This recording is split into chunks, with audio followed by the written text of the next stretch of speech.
Welcome to the HireLearning podcast, the show where ambition meets strategy. This is your go-to space for career truth, financial empowerment, leadership growth, and real conversations that are unfiltered and uncut.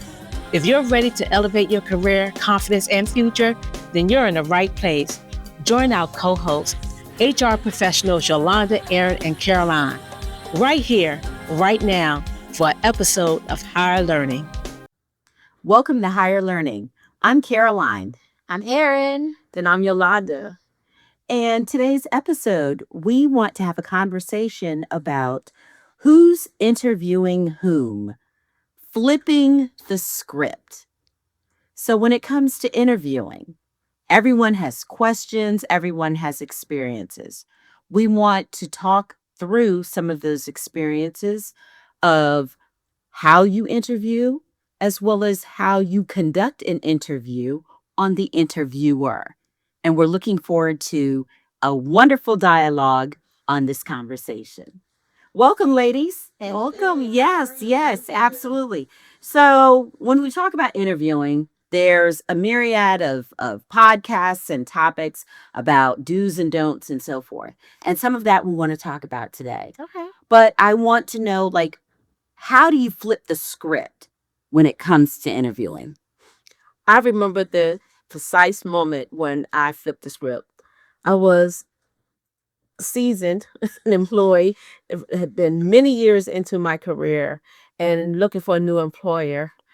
And I didn't necessarily have to leave the current job I was in. So I wanted to make sure I was going to the right job. Mm-hmm. And I was looking for some specific things, like a home. I wanted someplace where I knew I was going to retire from. And in order for me to get what I wanted, I knew that I needed to interview the interviewer. And that's exactly what I did. And I wasn't playing. I really needed to know, what was your managing style? Okay. What did you expect out of the employee who would get this position? Okay. What's something that had not been completed that you want done in this job? I remember the precise moment when I had to flip the script. I was looking for a job, and I knew that I needed to land my feet at the right place.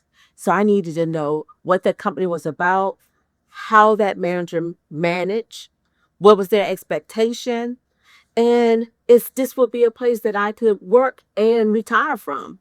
But my question is, how long did it take you to learn? Those are on point strategies. How long did it take you to learn that? Where did you learn that? Was there a handbook? Was it based off of conversations with your mentor? Or how did you learn or even know that? I learned it the moment when I accepted a job, and within a matter of days, I knew that I was in the wrong place, that job was not meant for me.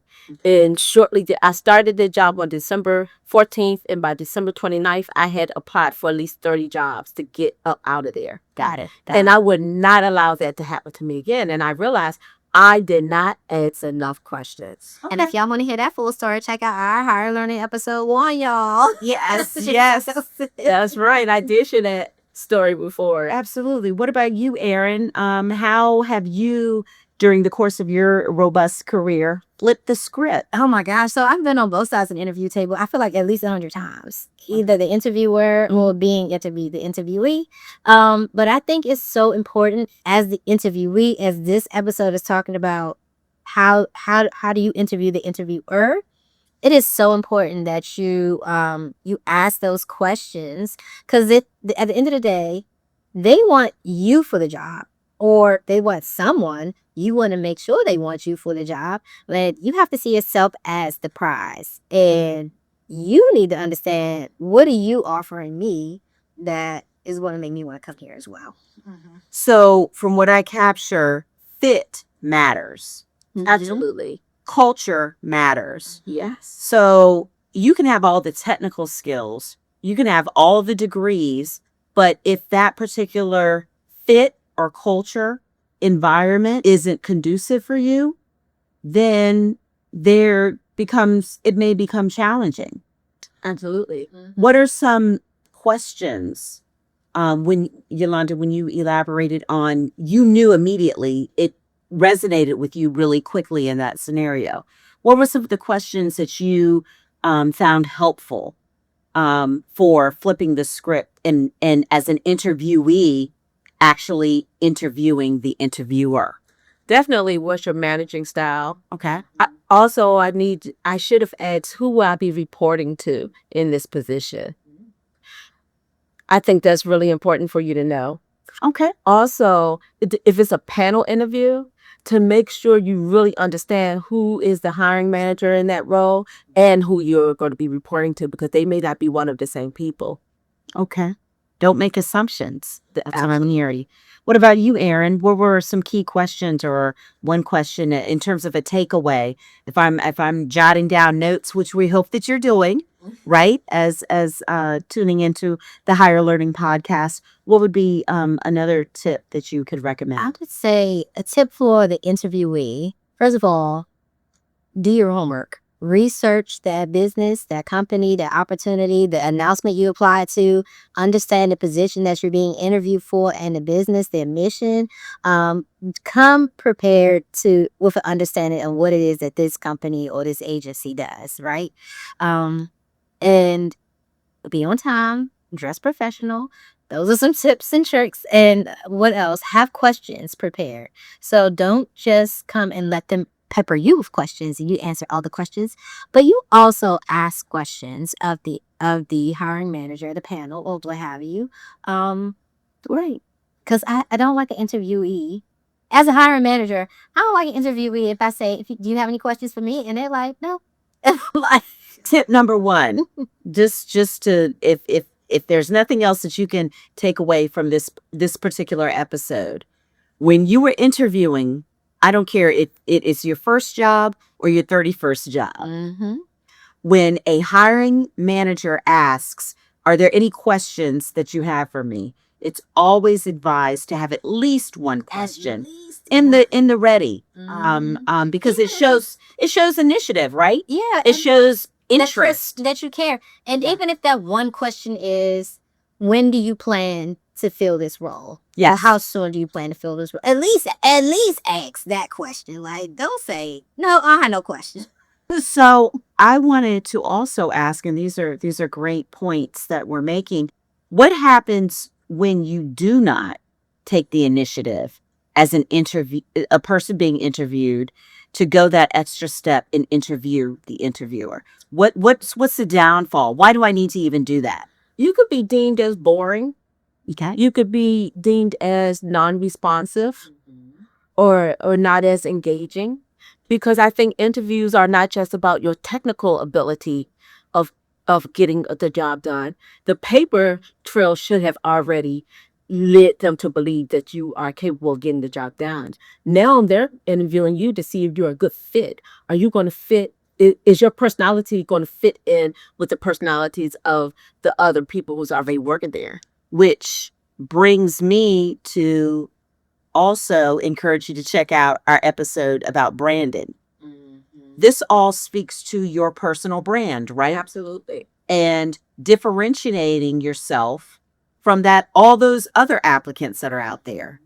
So how do you differentiate yourself? You go the extra mile, as you explained, Yolanda, with interviewing the interviewer, making yourself stand out from the norm. Anything, Erin, you would like to add? I would say my tip or my trick whenever I'm interviewing and I really want a job is to make sure that I am the last person Yes. that the hiring manager interviews, because I feel like, You're memorable. yeah, like by the time they get to you, they're not going to remember the first 5 people they interviewed. So I try to set it up so that I'm the last one. I will ask that person to scheduling, like, hey, how many candidates are being interviewed, and what's the schedule looking like, and when do you want to finish these interviews? And they're like, we trying to wrap it up by the end of it. Okay, great. Put me on Friday at 3:00. Right, I'm saying, so I can make sure I'm at the end. And I beg to differ, because I want to be the first person. Yes. I want to be the first person to interview, because I'm going to challenge the panelists to find something better than There we go. It's a competition, right? Yeah, because you set the bar so high. It's like, I want to try now to beat that, right? like what? Yeah. It is. Interviewing is a competition. It is. That's the reality. As HR subject matter experts, we know firsthand it is very much competitive. One of the key questions that I have always asked, and I started this years ago, with asking, regardless of whether it's a small panel of one person or several people, what keeps you up at night? How do I fit in, and how can I assist the team with making sure that you sleep? And by asking that question, I have gotten some. Oftentimes, the panel has looked in shock that I've asked that question, and they kind of chuckle, and it's made me stand out, and it's secured me some great jobs. But I've wanted to ask numerous times, and have asked, what keeps you up at night? Because it's my goal to secure this land this job, right? And assist you in meeting your mission. Absolutely. I like to catch the interviewers off guard because sometimes they haven't considered how to answer questions, and you stump them. But I think they remember that when they leave that interview, that they weren't prepared. But it's also good for me to see if they're not prepared for this interview, are they going to really be prepared for me? Oh, I got a crazy story, y'all, What's that? about an interview, and I will not name names or agencies. Okay, thank you. you. I was younger. I was a lot younger, and I'll go in this interview. First of all, the hiring manager was super late showing up, so I waited out because I waited, and then she walks in and she's like, "You're Aaron. How old are you?" And I'm just like, I can't even believe this lady. And I'm like, you know what, ma'am? It's all good. Y'all be great. I'm out. Like, I can't, cause it was just like, how you showing up late? Then you gonna insult me? Like, yeah, I was like, this is not for me. So you have got to know what you getting yourself. And if the hiring manager acting like that, what else? The culture. Yeah, the culture, the fit. Yeah. So when we talk about some key topics in terms of interview do's and don'ts, what you just described refers to employer red flags. Absolutely. Okay. There are employer red flags. Asking, as Yolanda mentioned, strategic questions, being intentional with the questions that you ask.